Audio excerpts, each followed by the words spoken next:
The machine had done it 300 times before. It would do it again. That was the thing about the hegemony's designation system. It didn't feel anything about the work. It wasn't built to. It was built to be fast, clean, and precise. The way a blade is built to be fast, clean, and precise. You didn't ask a blade if it felt bad about cutting. You just made sure it was sharp. Fleet Designate Urkan sat in the command chamber of the Time's Eternal Meridian Times and looked at the file the same way he'd looked at 300 files before it. A blue-green world. Mostly water. One moon. A single star, average size, average heat, nothing special. The creatures on it were soft, bipedal. They had figured out basic space travel and were very proud of themselves about it. The way children are proud when they first learn to write their names. He read the designation file in 4 minutes, signed it in the 5th. The signal was ready. 12 seconds of compressed light, encoded in the hegemony's standard absorption format, bounced off 3 relay buoys in the outer system, and fired into the dark. The buoys would make sure it arrived everywhere at once, the target world, every member species of the Galactic Compact, every registered diplomatic post in the known galaxy. A courtesy. That was how Urkan thought of it. A kindness, even. Giving the target world time to prepare, time to choose the right path, the smart path, the path that 300 worlds before them had chosen when the numbers became obvious. Compliance, survival, the sensible thing, target designation, Earth, Sol System, Sector 7, Yellow, Class 3, Organic World Absorption Sequence, initiated, projected compliance window, 14 cycles. He pressed the seal. The signal fired. Urkan was already reading the next file before the light had cleared the system. He had 17 other matters waiting. Trade disputes. A border complaint from the Yeravaxi that needed a firm response. A resupply request from the 3rd Absorption Fleet that was taking longer than scheduled on world number 298. The small machinery of Empire. Earth was an entry in a ledger. Nothing more. He did not look up. The archivist had been in the same chamber for 4,000 years. Not continuously, he slept. He ate. He moved through the building in the slow way that very old things move, like stone that has learned to walk. But the chamber was always his. The other archivists used the outer offices. This one, the deepest room in the Compact's Hall of Records, with its curved walls and its amber lights and its smell of old data crystal. This one belonged to him. He had been filing designation receipts for the hegemony since before most currently living species had discovered fire. When the signal came in 12 seconds of compressed light, the standard format, absolutely routine, he opened it the way he had opened 300 before it. Read it. Stopped. The word that best described what happened next was not a word the archivist normally used, because he was the oldest neutral observer in the Compact, and neutral observers did not, as a rule, use this word about themselves. Fear. He read the target coordinates again. Sol System. The 3rd planet. The blue one. He pulled the file. The Compact maintained quiet observation files on every pre-contact species in the known galaxy. Had done so for millennia, and the file was there. And he read it. And his hands, which had not been unsteady in 4,000 years, were unsteady. He closed the file. Sat in the amber light. For a very long time he sat there. And the receipt that was supposed to be filed, the routine acknowledgement that the hegemony's designation had been received and logged 300 times before without a pause, a process that took 11 seconds, sat in his queue, unfiled. An hour passed. The receipt sat there. He got up, made himself a drink of something warm, stood at the chamber window, and looked out at the Compact's home station, the lights of 1,000 ships moving in slow orbit, the ordinary business of a galaxy that did not yet know what the hegemony had pointed itself at. He went back to his chair, pulled up the observation file again. This time he read the whole thing, all 40 years of it.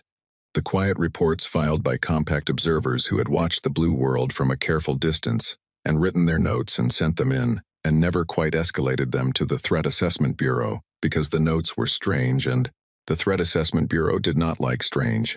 They liked clean categories. Boxes that fit, numbers that computed. The notes about Earth did not fit any box. The first report, 40 years ago, had said, "Species appears to be engaged in active warfare against itself on at least 7 simultaneous fronts. This is not territorial. This is not resource-based. They appear to engage in organized violence as a cultural practice. Monitoring recommended. The second report, the year after. Active conflict zones have increased to 11. Species has simultaneously launched 3 space exploration missions while maintaining the active conflicts. The combination of expansion drive and ongoing warfare is unusual. Monitoring strongly recommended. The 15th report. The species has ended 4 of its regional conflicts and immediately redirected the logistical infrastructure, the supply chains, the communication networks, the organizational frameworks built for war into civilian use. They appear to build everything the way they build weapons. Efficiently, with redundancy. Assuming it will need to survive damage. The 23rd report. Species has achieved low-orbit space capability and has deployed 47 communication satellites. Analysis of signal traffic suggests they are aware they are being observed. They have not made contact. They are learning our languages from our own transmissions. They have not told us they are doing this. The 31st report. Their history archives, which we have partially translated, suggest this species has been in a state of at least partial organized conflict for the entirety of their recorded civilization, approximately 10,000 years. There is no period in their historical record that corresponds to peace as other species understand it, a cessation of violence. Their peaceful periods are characterized by active preparation for the next conflict. They treat the interval between wars the way other species treat war itself, as the time when you work hardest. The archivist set down his drink. He thought about the Dorathi collective, who had surrendered to the hegemony 40 years ago. The Dorathi were not weak. They had a strong military, decent technology, organized command structures. They had looked at the hegemony's fleet and calculated the odds and chosen survival. Smart, rational, the correct choice. Most analysts agreed. He thought about the Uravaxi, who had resisted for 6 months before the numbers made resistance impossible. Brave. Ultimately, practical. He thought about every species he had ever watched receive a hegemony designation, and he thought about the one thing they all had in common. They had all, at the moment of calculation, had something to lose that they were not willing to burn. A homeworld they loved too much to see destroyed. A population they couldn't bear to watch die. A history they wanted to survive into the future. Something that put a ceiling on how far they would go, how much they would spend, how many of their own people they would feed into the machine before the calculation tipped toward surrender. Every species had that ceiling. The archivist had read 40 years of reports about Earth. He could not find the ceiling. On the 3rd planet of the Sol system, a woman named Keiko Watanabe was making breakfast. She was 43 years old. She lived in a small apartment in Osaka. She had 2 cats and a dying plant she kept meaning to replace, and a coffee maker that was older than her marriage and outlasted it. She worked for a translation software company. She was, by any measure, an ordinary person living an ordinary life on an ordinary Tuesday morning. She had no idea. The signal was still 11 hours out. Moving at the speed of light, bouncing off relay buoys, cutting through the dark between stars with the absolute indifference of physics. It would reach Earth in the early afternoon, local Japanese time. The deep space receivers at the far side array on the moon would catch it first. It would take 40 minutes for the automated systems to flag it, route it to the proper department, and wake up the analyst on duty. Keiko made her coffee. The cats wanted their breakfast. The plant looked worse than yesterday, 312 light-years away, in the Compact's emergency relay station at Kethsora. Ambassador Saren Voss was sitting in a diplomatic reception that had been going on for 6 hours and showed no sign of stopping. The Kethsorans were a patient species. They measured hospitality in duration. The longer a gathering went on, the more honored the guest was considered to be. Saren Voss had been their honored guest since the previous afternoon, and she had eaten things she would not think about later, and listened to 3 ceremonial speeches about trade relationships, and smiled the smile of a diplomat, which is not a real smile but a very good mask for exhaustion. Her personal channel chimed. She felt the chime on her wrist, the small coded vibration that meant Times Priority 1 Compact designation receipt. She kept her face still. Diplomats learned that first. Nothing on your face that isn't a choice.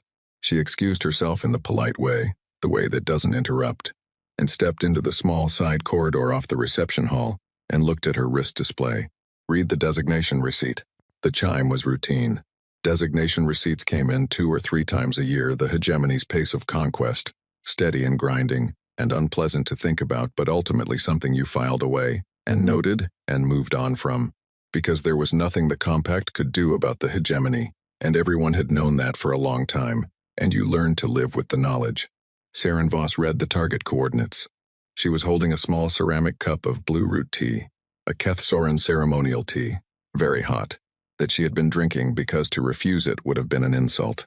She didn't notice when she tilted the cup, didn't notice the tea running down the front of her formal diplomatic sash, blue-green against the pale fabric, spreading out in a slow stain. She was reading the coordinates for the 3rd time. Sol System. She knew about Sol System. Every diplomat of her generation knew about Sol System. In the quiet way you knew about things that your bureau had quietly decided not to officially worry about. The observation reports had circulated at her level. She'd read them 5 years ago and filed them under times unusual but low-priority times and moved on, because that was what her bureau told her to do. She thought about those reports now. She thought about the one line from the 23rd report that had stayed with her, even after she'd filed it, and told herself it wasn't her concern. They are learning our languages from our own transmissions. They have not told us they are doing this. She thought about what that meant. Not the fact of it, lots of young species tried to decode compact transmissions. But the choice. The specific choice to learn and stay silent. To know and not announce knowing. To watch while being watched and give nothing away. She thought about the hegemony, which had spent 600 years building a machine of conquest on the bedrock assumption that every species, when threatened, would eventually choose to survive, over choosing to fight. Her tea finished dripping off her sash and hit the floor. She didn't look down. At the Compact's Hall of Records, the archivist finally filed the receipt. Standard format. Correct timestamp. Technically, he'd backdated it by the 11 minutes he'd spent sitting in the amber light not filing it. No one would notice.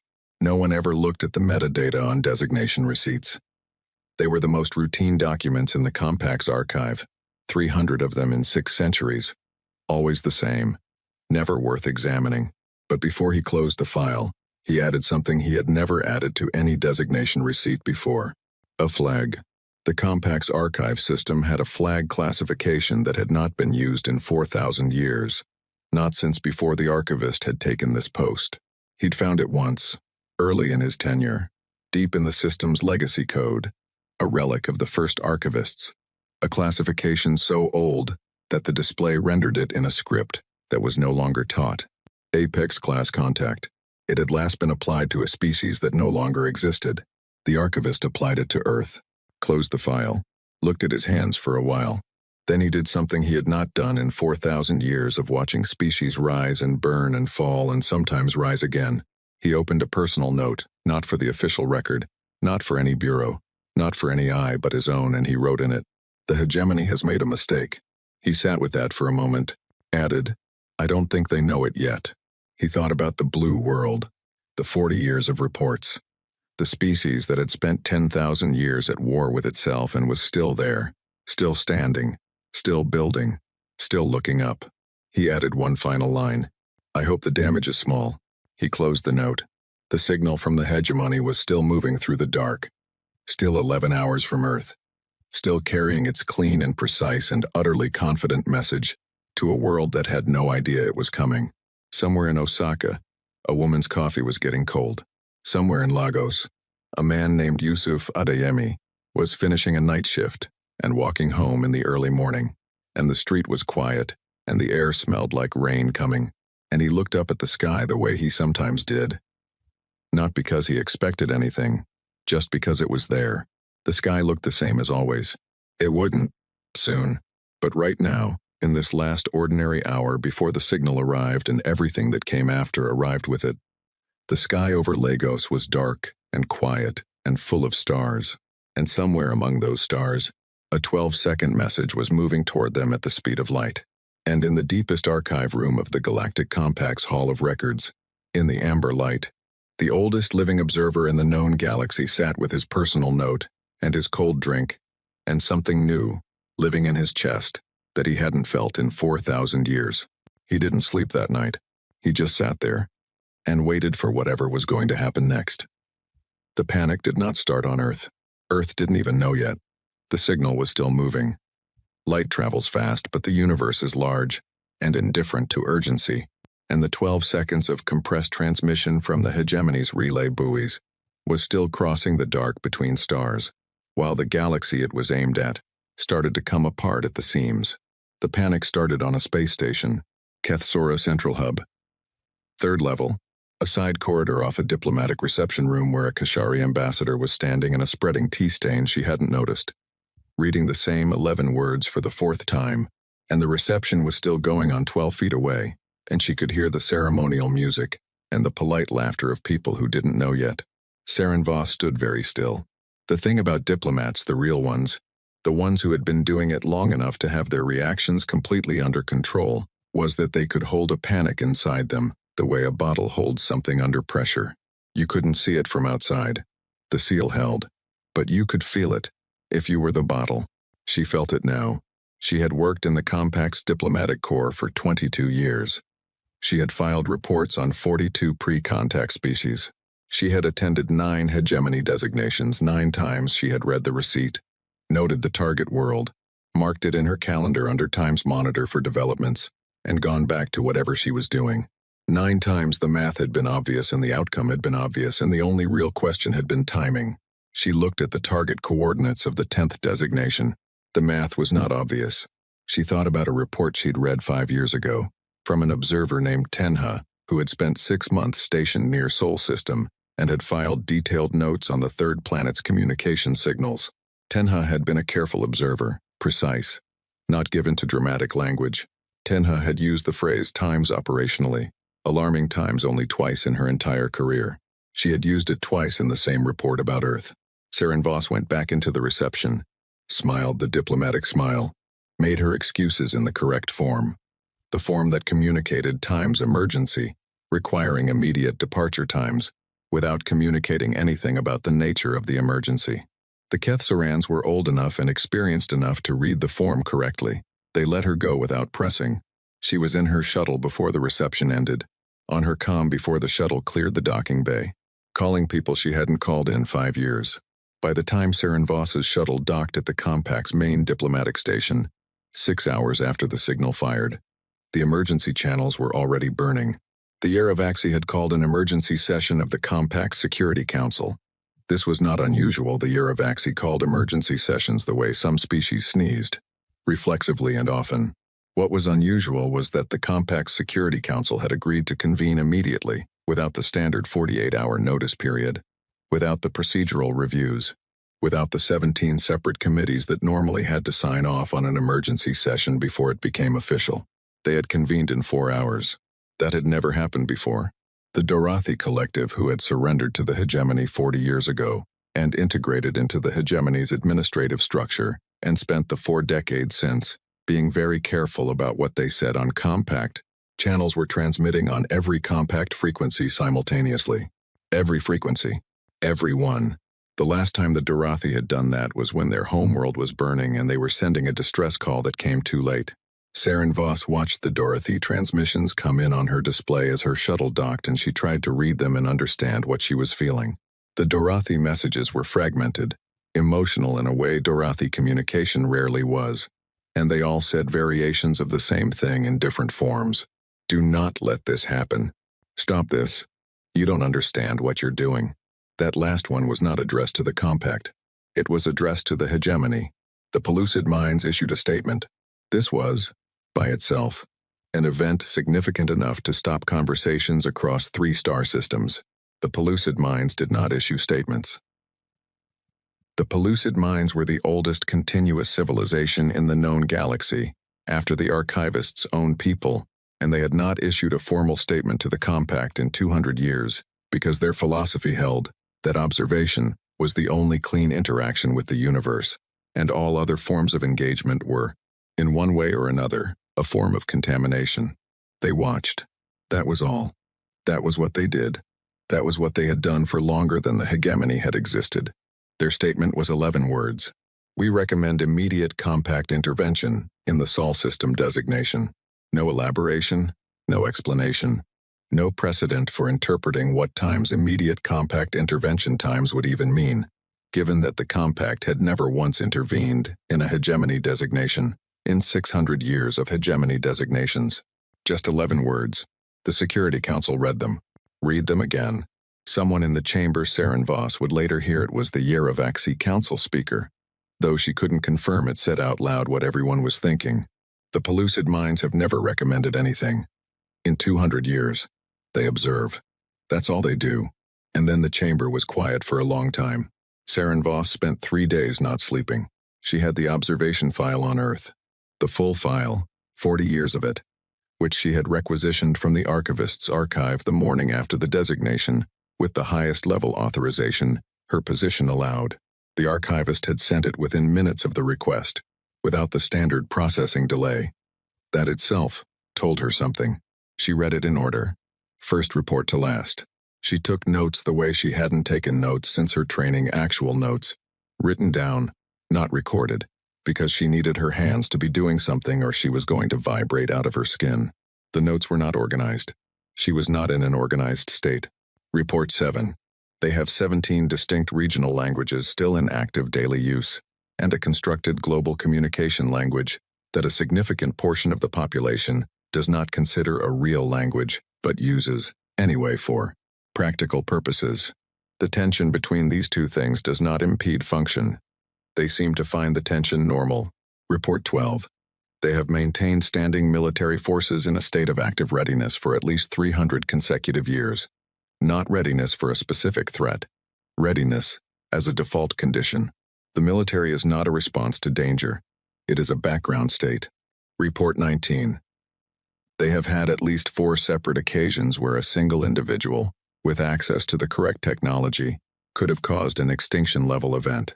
On each occasion, the extinction-level event did not occur. It is not entirely clear why. Their own historical analyses credit different factors each time. The consistent element appears to be other individuals acting individually, outside formal structures, on their own judgment who stopped it. Report 27. They argue, constantly, about everything. Their governing systems appear to be built specifically to allow and contain and direct the energy of argument into something that produces decisions. This is not inefficiency. It is load-bearing. The argument is the structure. Report 35. There is a concept in their primary surviving ancient languages. The word differs by language, but the concept is consistent that translates approximately as the thing worth dying for. Not an abstraction. A practical category. The majority of their adult population, when surveyed, can name something in this category without hesitation. Most species, when surveyed, find the question confusing. Saren Voss put down her pen, picked it up again. Report 40 final. The species has achieved reliable deep space communication capability and is aware of the compact's existence. They have not made contact. When our observers attempted to analyze why, the best current theory is that they are waiting until they have something specific to say. They are not afraid of us. They are not awed by us. They are, in the most accurate translation available, curious. End of active observation cycle. Bureau recommendation.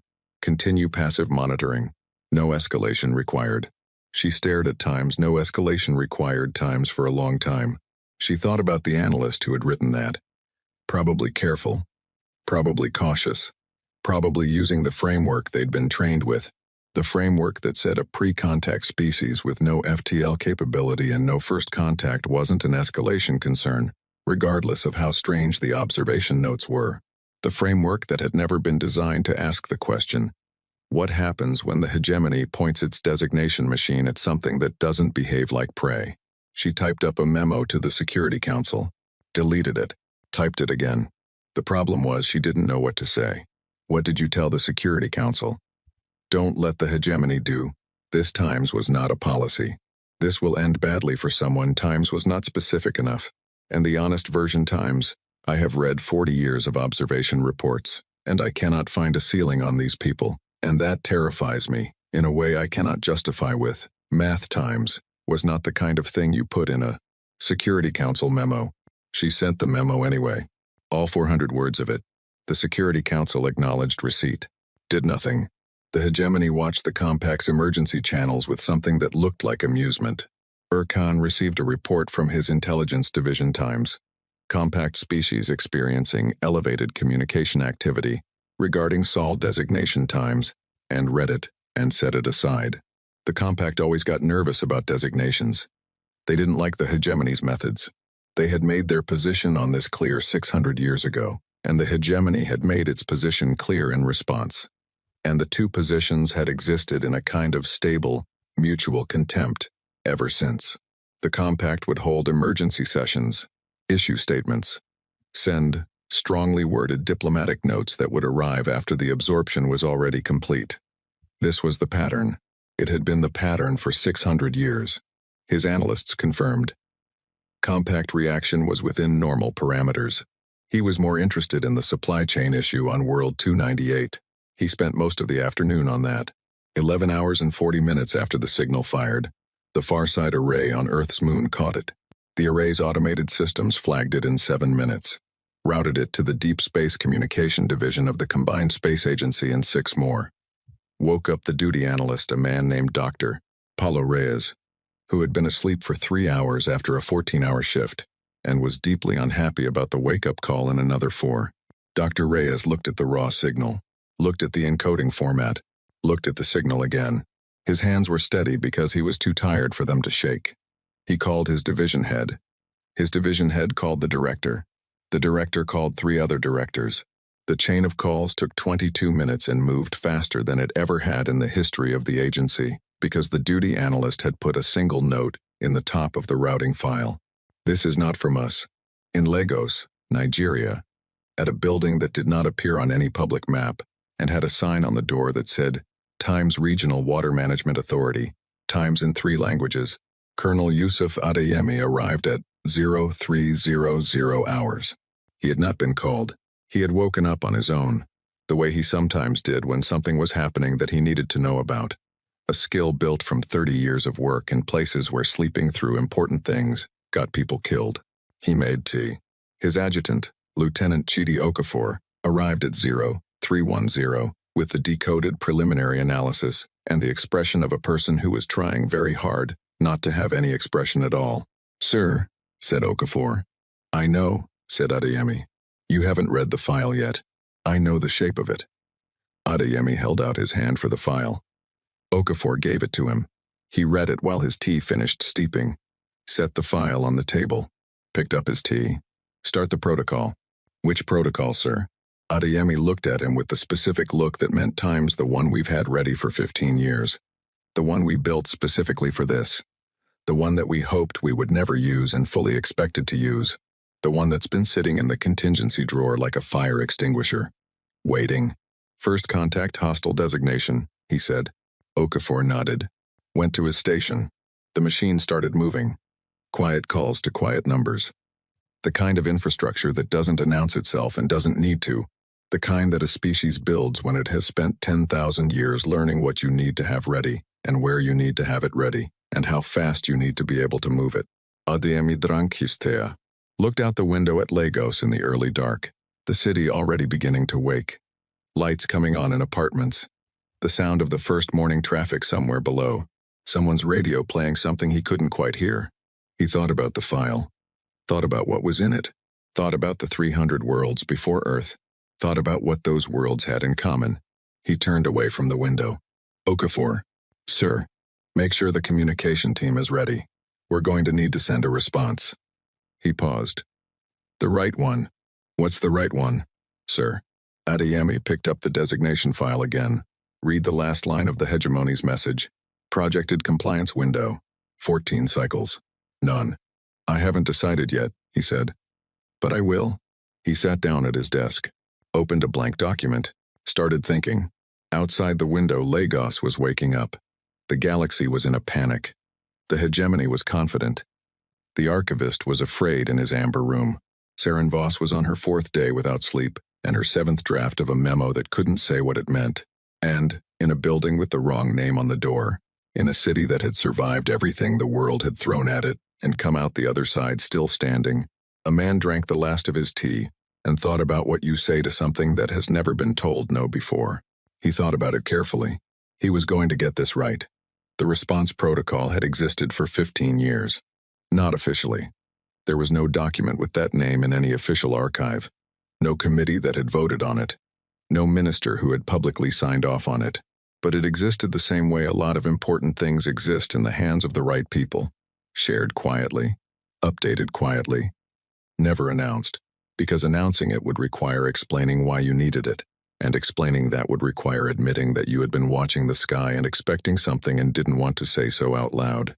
Colonel Adeyemi had written the first version himself, in a basement office, on a Wednesday afternoon, with bad coffee and a clearer head than most people gave him credit for.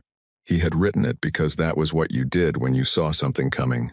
You got ready, not loudly, not in a way that caused panic. You just made sure that when the moment arrived, the next step was already known. The moment had arrived. He spent 11 hours on the response. Not because he was slow, because he was careful in the specific way that people are careful when they know that the next words out of their mouth will either make things better or make them much, much worse. Every line got reviewed. Every word got questioned. The translation team worked in shifts, because the response had to be in the Compact's common trade language, which Earth had been quietly learning for 30 years, from intercepted Compact transmissions, and it had to be exactly right. Not threatening, not weak, not dramatic. Exactly what it needed to be. 11 hours in, Adeyemi had a draft he could live with. He read it to his senior staff in the conference room. 12 people around a table, each of them carrying their reactions very carefully, the way you carry something full and fragile. When he finished reading, the room was quiet for a moment. Major Ifeoma Nwachukwu, who had been in the room for every version of this protocol since the third draft and had argued with Adeyemi about the tone in each one, said, "The question at the end. Yes. They'll know what it means." "Yes," said Adeyemi. "Is that what we want?" He set down the document. "We want them to know exactly what it means. We want no ambiguity at all." He looked at her. "That's the whole point." Another pause. Lieutenant Okafor, who was 29 years old and had been in this unit for 2 years and had spent most of that time hoping this moment would never come, and was now sitting very still in the knowledge that it had. "Sir, are we sure?" "No," said Adeyemi. "But we're going." He signed the document. The response was 22 seconds long. 22 seconds because that was what was needed. Not dramatic, not long, not a speech, or a declaration, or a list of capabilities, or a threat wrapped in diplomatic language. Just a message, clean and plain, in the Compact's common trade tongue, sent on the same frequencies the hegemony used. The first part was an acknowledgement of receipt. Standard format. The hegemony would recognize the format because the hegemony had used that format 300 times and knew what an acknowledgement of receipt looked like. This one would look slightly different in one specific way. It acknowledged receipt in the Compact's common trade language, not hegemony standard code, not a distress signal, not a prayer. The trade language. The one that every civilized species in the galaxy used for actual communication. The one that Earth wasn't supposed to know yet. The hegemony would notice. The Compact would notice. The archivist would notice. Everyone who received this message and everyone would receive this message, because Earth sent it on every available frequency, which was a choice. Not an accident would notice the same thing simultaneously. The species being designated had been listening, had learned, had not said so, until now. The second part was the question. It came after a pause, not a dramatic pause, just the pause of someone who had thought carefully about what they were about to say and wanted to be sure it landed clearly. Of the 300 worlds you have absorbed, how many of them knew they were going to lose? A beat. We are asking because we want to understand what is different about this one. That was it. 22 seconds. Saren Voss received it 6 minutes before the hegemony did, because of geometry. Sol System's position relative to the Compact's relay network gave her a 6-minute window, and she used every second of it. She played it once, sat there, played it again, called in her 3 senior staff, Commander Ress, Dr. Pavath, and a young analyst named Soren who had been with her for 8 months and had the particular look of someone whose entire framework for the universe was quietly dissolving, and she played it a 3rd time, for all of them. Together, when it ended, the amber light of the analysis suite sat on all 4 of them, and no one said anything for a while. Ress said, "They knew the trade language. For at least 30 years, said Saren Voss. Possibly longer. The observation reports. 30 years of knowing, said Ress. Without telling us. Yes.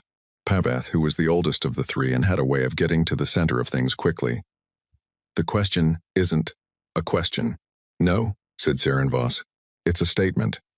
They're telling the hegemony that they know the pattern, that they've studied it, that they've looked at 300 worlds and drawn a specific conclusion about them and are now putting that conclusion directly in front of the species that conquered them. Pavath turned to look at the display where the message had played. They're not asking the hegemony anything. They're telling the hegemony that they're different, and they know it, and they want the hegemony to sit with that. Soren said, very quietly, "Is that brave, or is that—" "Both," said Saren Voss. She sat down. She had not sat down properly in 4 days. She had been moving, calling, drafting, reviewing, moving again. Now she sat and felt the weight of the last 4 days settle onto her, and looked at the display, and thought about the question times. What is different about this one times? And thought about 40 years of observation reports, and thought about the answer, which she had known for 4 days and which the hegemony was going to have to arrive at on its own. What was different was that Earth had not, in the message, enumerated its weapons, had not listed its fleet strength or its troop numbers or its defensive capabilities, had not made a threat, had not made a promise, had not appealed to the compact for help or named any allies. It had asked one question, and the question, underneath its plain language, was doing something much more specific. It was drawing a line between every world the hegemony had ever conquered and this one. It was saying, those worlds did not know they were going to lose. We are not in that category. We are asking you to think carefully about what that means. It was, in Saren Voss's assessment, the most precise communication she had seen in 22 years of diplomatic work. She sent a message to Adeyemi. Personal frequency, encrypted. She told him that she had read 40 years of observation reports about his species. She told him what she knew about the hegemony's models, their frameworks, the specific way their conquest machine was built and what it assumed. She told him that the hegemony was coming with a fleet and a plan and 600 years of unbroken confidence behind it. She typed the last part carefully. I don't know if this helps. I don't know what you're going to do. I just needed to tell you what you're facing. I'm sorry we didn't introduce ourselves sooner. She sent it, stared at the screen. Urkan received the Earth transmission at 0600 hours. Ship time. He was having his morning meal. He read the designation acknowledgement. First, the format was correct, which was good. The correct format suggested a species capable of basic compliance, and then he read the language it was in and set down his food. Trade tongue. He called in his communications lead. This transmission is in trade tongue. Yes, fleet designate. Earth does not have trade tongue capability. They're class 3. Pre-contact. Yes, fleet designate. The communications lead had the expression of someone standing at the edge of something they didn't want to look directly at. The transmission is nonetheless in trade tongue, clean, fluent, no translation artifacts. Urkan looked at the message again. Read the question. Read it again. Of the 300 worlds you have absorbed, how many of them knew they were going to lose? He had a feeling he hadn't had in a very long time. It was not fear. He didn't classify it as fear. He classified it as the specific sensation of data that did not fit his model, the friction of an unexpected variable, the small wrong feeling of a step that lands wrong. Send the standard compliance requirement, he said. Sir. Should we? Standard compliance requirement, he said. 14 cycles, as planned. He finished his meal, but he read the question a 4th time before he cleared his screen. He read it 4 times that day, total. He didn't tell anyone. The Compact's emergency channels erupted again when the Earth transmission went public. The Security Council session that had been grinding along for days, procedural debates, failed votes, the magnificent impotence of a large committee facing something it had no tool for, stopped being a procedural debate. Because the question Earth had asked the hegemony was now the question the Compact was asking itself. How many of the 300 absorbed worlds knew they were going to lose? All of them. Every single one. Every species that had received a hegemony designation had looked at the numbers, run the calculations, and known. And the knowledge, the certainty of what was coming had been the thing that tipped them into compliance. Because if you knew you were going to lose, you started thinking about what losing would cost, and how to lose in the way that left the most alive. Saren Voss sat in the Security Council gallery and watched the session and thought about Earth's question in a different way. Not the way the hegemony was supposed to think about it. The way she was thinking about it now. We are asking because we want to understand what is different about this one. The difference wasn't weapons, wasn't fleet strength, wasn't technology. The difference was the calculation. 300 worlds had run the calculation and reached a ceiling, a point beyond which they weren't willing to go, a cost they weren't willing to pay. That ceiling was the thing the hegemony's machine was built for. Find the ceiling. Apply pressure until the species hits it. Watch them choose survival. Earth had not, in its message, indicated a ceiling. Earth had not, in 40 years of observation, indicated a ceiling. Earth had, historically, repeatedly spent costs that other species would not pay, had fed its own people into difficult things, and kept going. Not because it didn't value its people, the observation reports were very clear that it did. Enormously, passionately, sometimes in ways that broke into public violence when it felt those people weren't being valued correctly, but because it had a different relationship with loss than other species. It did not treat loss as a reason to stop. It treated loss as information. Saren Voss thought, the hegemony has never met something that treats loss as information. Her comm chimed, Adeyemi's reply to her message. Short, 4 words. Ambassador. With respect. We know. She stared at it for a long time. There was something in those 4 words that she couldn't quite name. Not bravado. Not performance. It was the specific tone of someone who had been carrying a piece of knowledge for a long time and was now simply confirming that yes, they had it. Yes, they had always had it. Yes, they had built around it and planned around it and were not surprised to be in this moment. She typed back, "What are you going to do?" Waited. His reply took 20 minutes. She imagined him in that building with the wrong name on the door, in the early Lagos morning, tea going cold, maps on the walls. The same thing we always do. She didn't know exactly what that meant.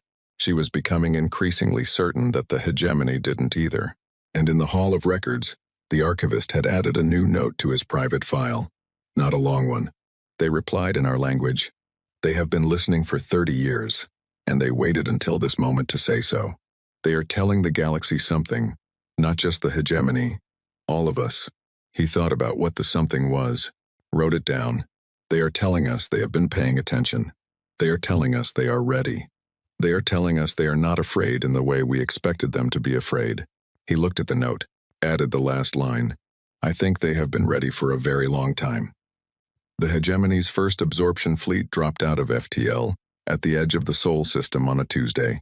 Local Earth time, 0440 hours. The system's outer sensor net picked them up in 4 minutes. The alert reached Adeyemi's desk in 12. He was already awake, already at his desk, had been at his desk since 0300, the way he had been every morning for the past 6 weeks, because there was no version of this moment that came without warning, and he had spent 6 weeks making sure everything that needed to be in place was in place. He looked at the sensor report, 412 ships. He drank his tea, looked at the report again, put the number away in the part of his brain where he kept things that were true and needed to be worked with rather than reacted to. Okafor? He said. Sir. Send the greeting. The greeting was also part of the protocol. Plain language, trade tongue, sent on every frequency. Not hostile, not pleading. Factual in the way that a door being closed is factual. It doesn't argue, it doesn't threaten. It simply exists as a statement about what is and isn't going to happen. You are entering the Sol system. This is our home. We have received your designation, and we are choosing not to comply. We are prepared to discuss any alternative you wish to offer. If you proceed with the absorption sequence as planned, we will resist. We want to be clear on that point, so there is no confusion later. Orkan read the greeting on the bridge of the Times Eternal Meridian Times while his fleet finished its FTL emergence sequence. He read it twice. Around him, the bridge crew was running standard absorption approach protocols, sensor sweeps, defensive analysis, target mapping, and the readouts were coming back in ways that were technically within expected parameters, and yet were accumulating in a specific direction, that his senior analyst was going to have to explain to him. Fleet designate. His senior analyst, Varsethis, approached with a data tablet held in the careful way of someone who had information they weren't sure how to present. Tell me. They're defensive systems, sir. We're having some difficulty categorizing them. Categorize them. Varsethis looked at the tablet, looked at Urkan, looked at the tablet again. We can identify the component technologies. Individually, none of them are beyond what we've encountered. The difficulty is the arrangement. What about it? We have no model for it. Varsethis paused. It appears to have been designed assuming that we specifically would be the attacking force. They have addressed our standard approach vectors with specific countermeasures. They have anticipated our first 3 tactical phases. Urkan looked at the main display. The blue-green planet sat in the dark, ordinary-looking, the way it had always been described in its designation file. They've been studying us, he said. Yes, fleet designate. For what appears to be based on the sophistication of the adaptations at least 10 years. 10 years. The designation was 6 weeks old. 10 years before the designation, Earth had started preparing for this specific fleet with this specific tactical approach. How? He said. Varsethis hesitated. Our historical combat data is available in certain compact archives.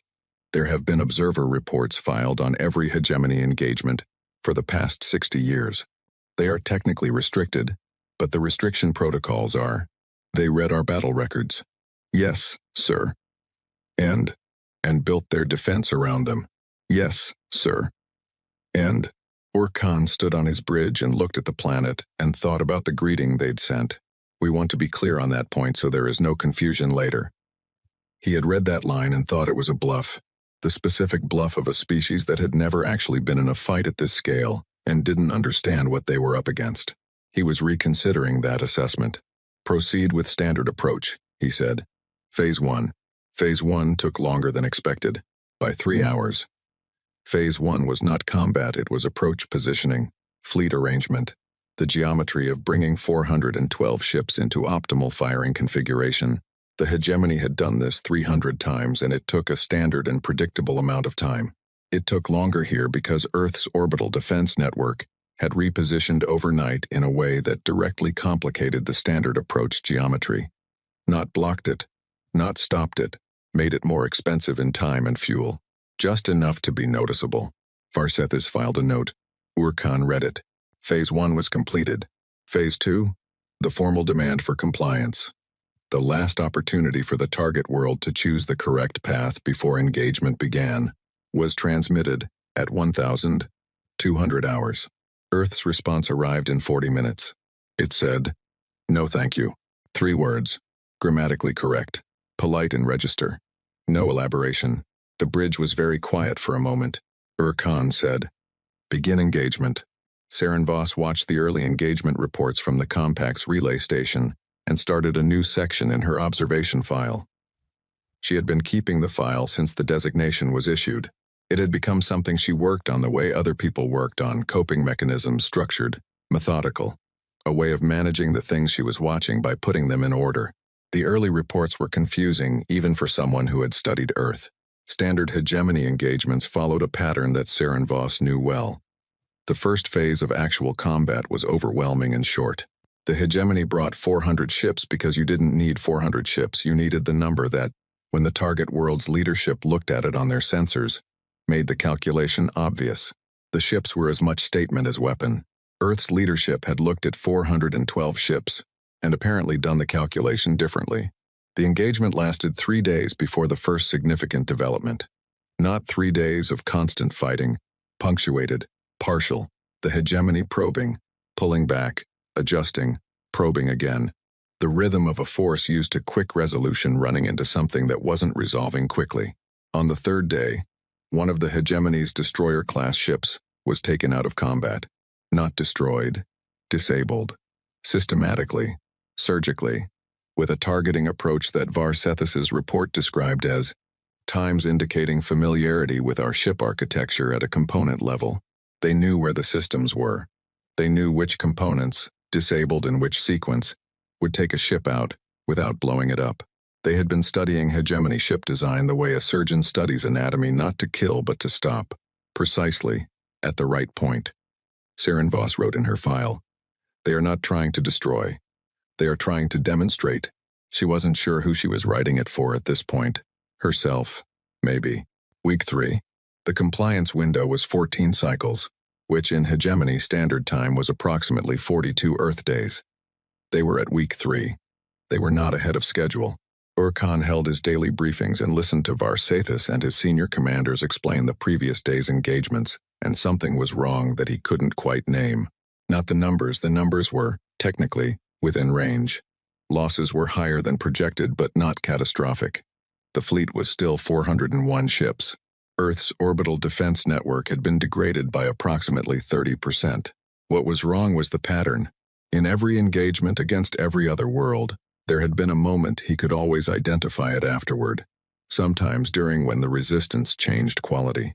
When you could feel the other side calculating, measuring costs against survival. The fighting would continue after that moment, sometimes for a long time, but it was different. There was a negotiation underneath it, an unspoken conversation about what compliance would look like and what terms were available, and what the path to survival was. He was looking for that moment. He had not found it. He pushed harder. Second Fleet elements. More pressure on the ground side defense infrastructure. 3 days of continuous engagement without pause. The approach he'd used on World 291 to break a particularly difficult resistance in 6 days. Earth's defense adjusted within the first day. Not perfectly. They took losses. More losses than the previous week.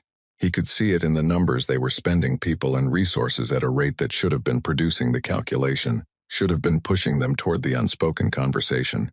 He got a communication from Earth's command structure on the 9th day of that 3-day push. Plain language. Trade tongue. You seem frustrated. We want to be helpful where possible. Is there anything specific you'd like to discuss? He stared at it for a very long time. His communications lead looked at him from across the bridge and said, nothing. He put the communication down without responding. Week 6. The Compact Security Council session was still running. It had been running continuously for 6 weeks, which was a record. The procedural debates had been replaced by something else, not debate. Not quite. More like the experience of watching something that none of them had a category for, and trying to develop the category in real time. Ambassador Saren Voss had stopped sleeping properly. She was functioning on 4 hours a night and an amount of blue root tea that was starting to affect her hands. The data she was looking at was, from certain angles, not surprising. She had read the observation reports. She had known, in the abstract, what Earth was. The abstract and the actual were different experiences. The actual was, in 6 weeks of engagement, the hegemony had committed its first fleet, significant elements of its second fleet, and was now moving its third fleet into position. 3 fleets. The hegemony had never used 3 fleets on a single designation. The actual was, Earth's resistance had not decreased in the way hegemony models predicted. It had adapted. Every new hegemony tactical approach had been met with an adjustment. Not a perfect adjustment. Earth was taking losses, real losses.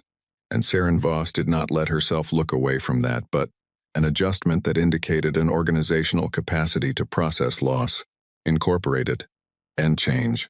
The actual was, in week 5, the hegemony had attempted the approach that had worked on the Dorathi Collective 40 years ago. The approach that had broken the Dorathi in 3 days. A concentrated strike on what hegemony analysts had identified as Earth's primary command infrastructure, intended to remove the organizational center and produce collapse. Earth's primary command infrastructure had turned out to not be in the places hegemony analysts had identified. It had turned out to be everywhere.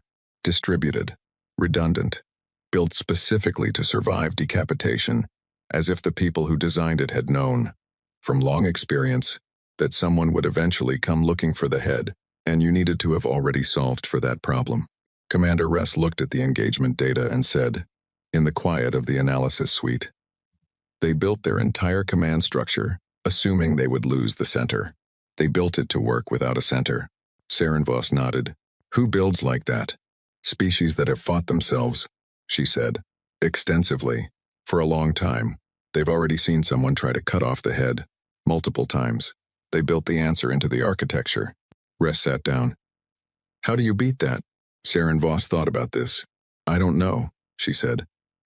But I think the hegemony is starting to wonder the same thing. Week 8. Khan sent a message to Hegemony Command. He spent a long time writing it. Longer than he'd spent writing anything in 300 designations. He was precise by nature, trained to be exact. And he understood that what he was about to say would be read by people who had never had to say it before and would not want to believe it. He sent it anyway, because the honest message was the necessary message. The message used one word that Khan had not used in 600 years of hegemony history. Miscalculation. He did not elaborate. He did not need to elaborate. The word was the message. Anyone who received it and understood the hegemony and understood what was happening in the Sol system would understand everything that came after the word without needing it written down. He sent the message, sat back on his bridge, looked at the blue-green planet on the main display, thought about a question that had been sitting in the back of his mind since week 1, since the moment Varsathus told him they had no model for Earth's defensive arrangement.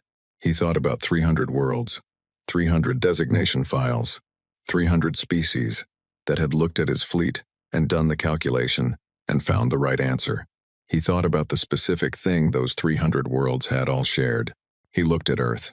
He thought, they knew they might lose, and they came anyway. He didn't say it out loud. He looked at his fleet. He thought about what the next step was and what it would cost and what it would produce. He thought for a very long time. On the planet below, in the early morning of a Lagos Tuesday, a man who had been awake for most of the night was looking at the same engagement data from the other side. The data that showed costs, real costs, a number that Adeyemi looked at every morning and put into the same part of his brain as all the other true things that had to be worked with rather than reacted to. He looked at it, made himself another cup of tea, and waited. The hegemony withdrew on a Thursday. Not at once. Not with anything as clean as an order followed immediately and completely. It was a slow pulling back. The way a hand pulls back from something hot, a recognition that came before the decision, a change in behavior that was already happening by the time the decision was formalized. Khan issued the withdrawal order on the morning of day 59. He issued it in the standard military format, with the standard encryption, filed through the standard channels. He did not hold a ceremony. He did not call the fleet together. He issued the order and went back to his cabin and sat in the dark for a while. His fleet began moving.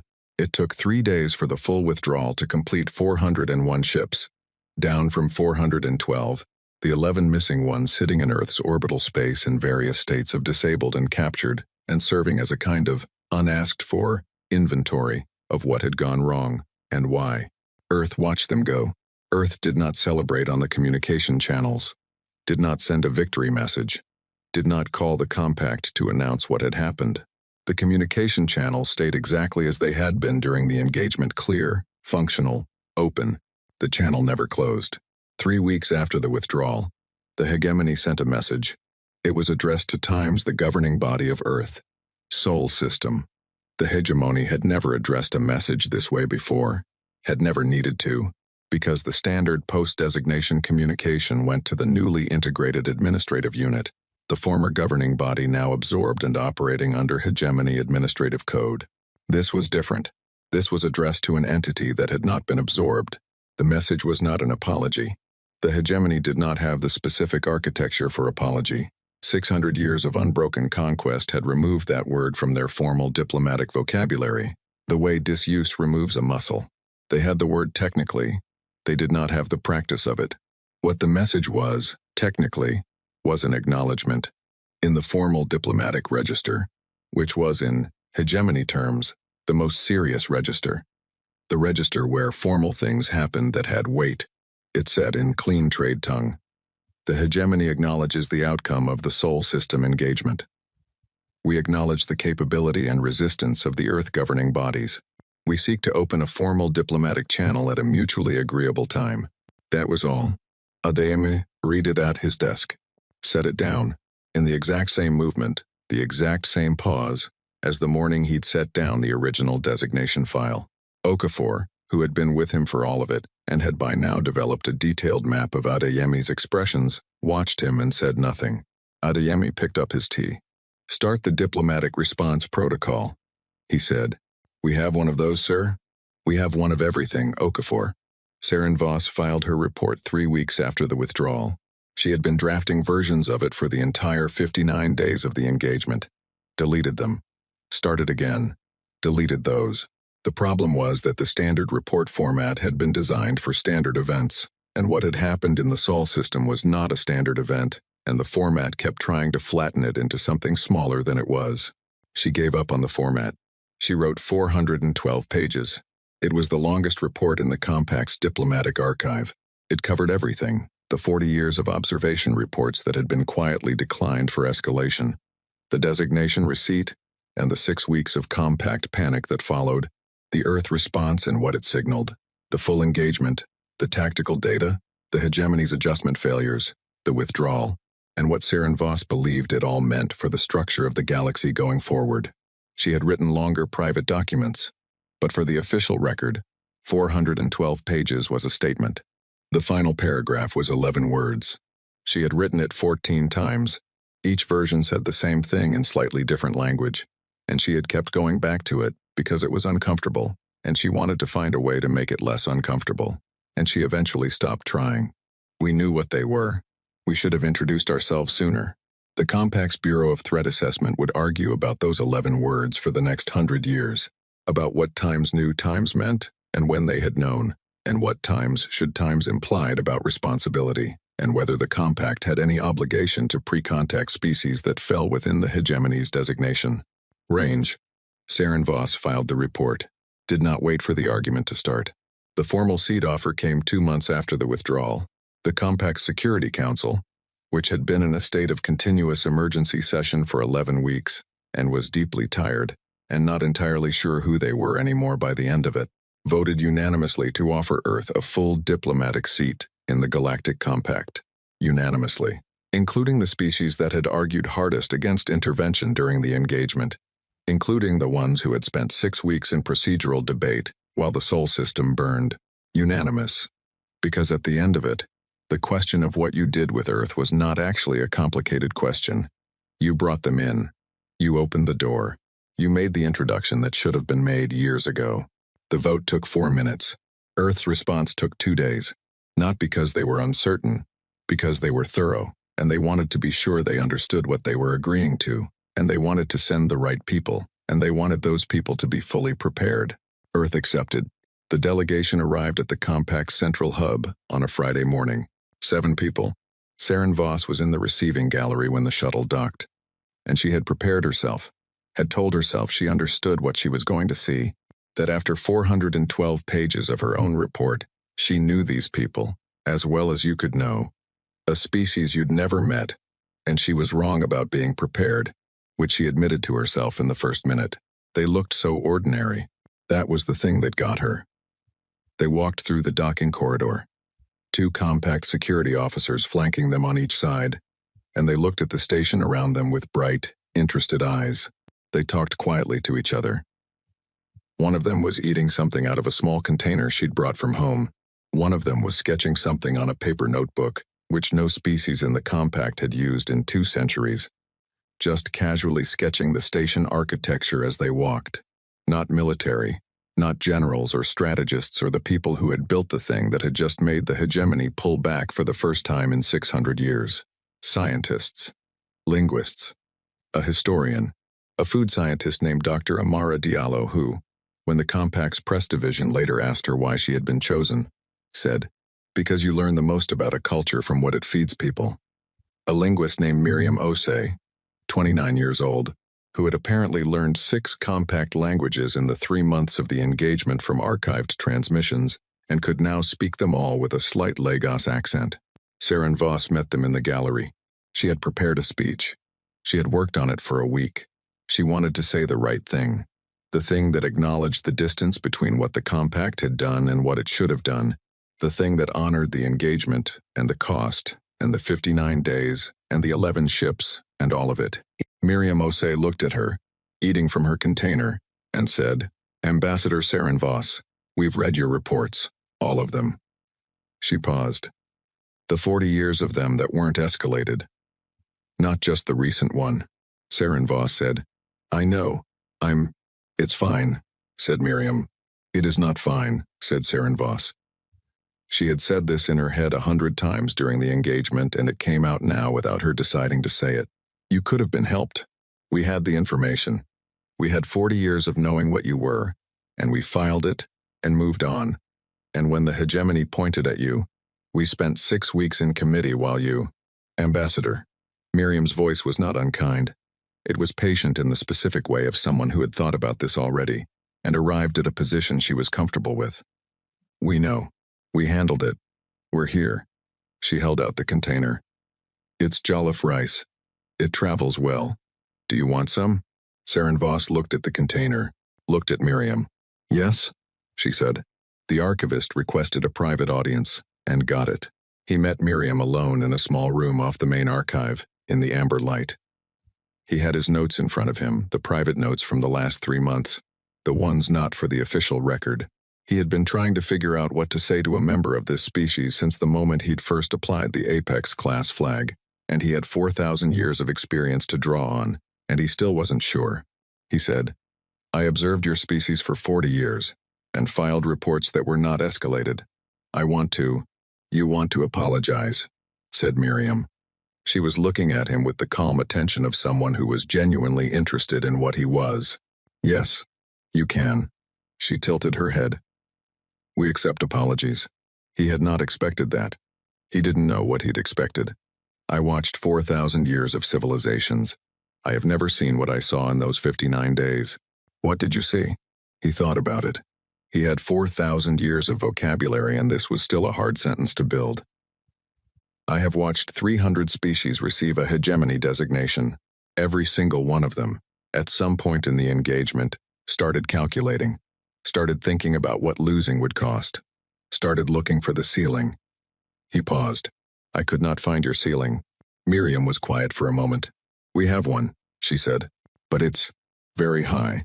She said it simply, without pride, the way you say a fact about the weather. It's very high. It has to be.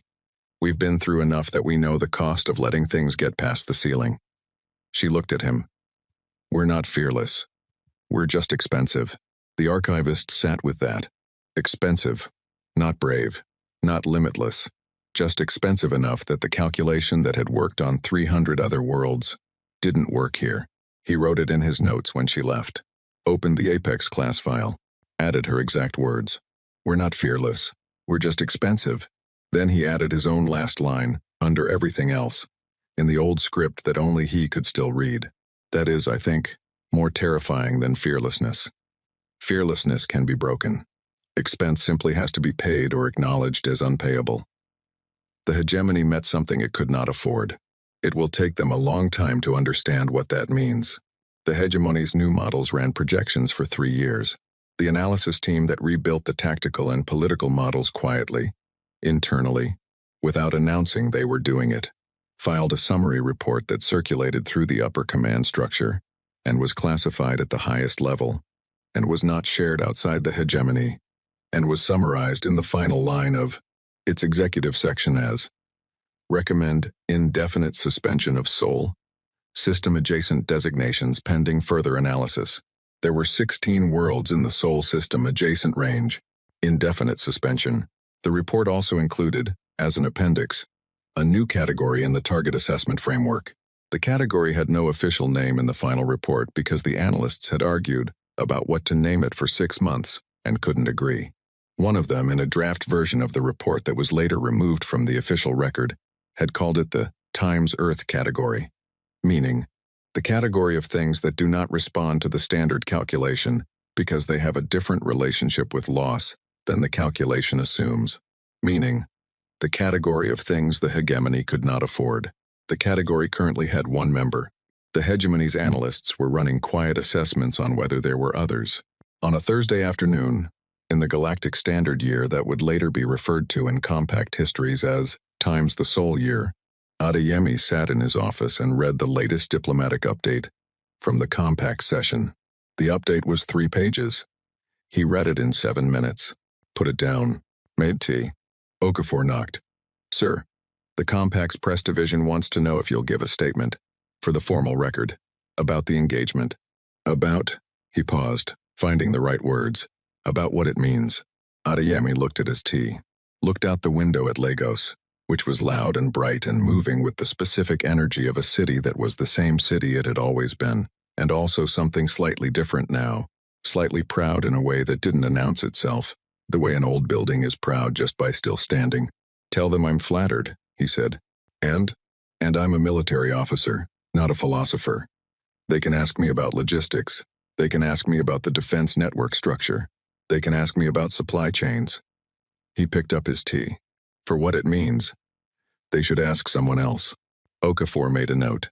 "Sir, the communication channel to the compact and the hegemony, the one we opened when we sent the reply. And what about it? We never closed it." Adeyemi looked at him. "We know," he said. Okafor waited.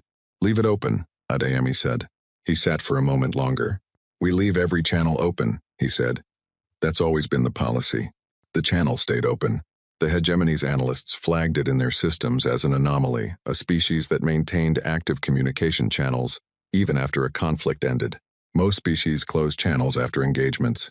A psychological clean cut, a way of marking times that is over now. Earth's channel stayed warm and clear and alive as if nothing had happened and everything was fine and there was no reason in the world to close it. It took the hegemony's Cultural Analysis Division 2 years to write a report on what it meant.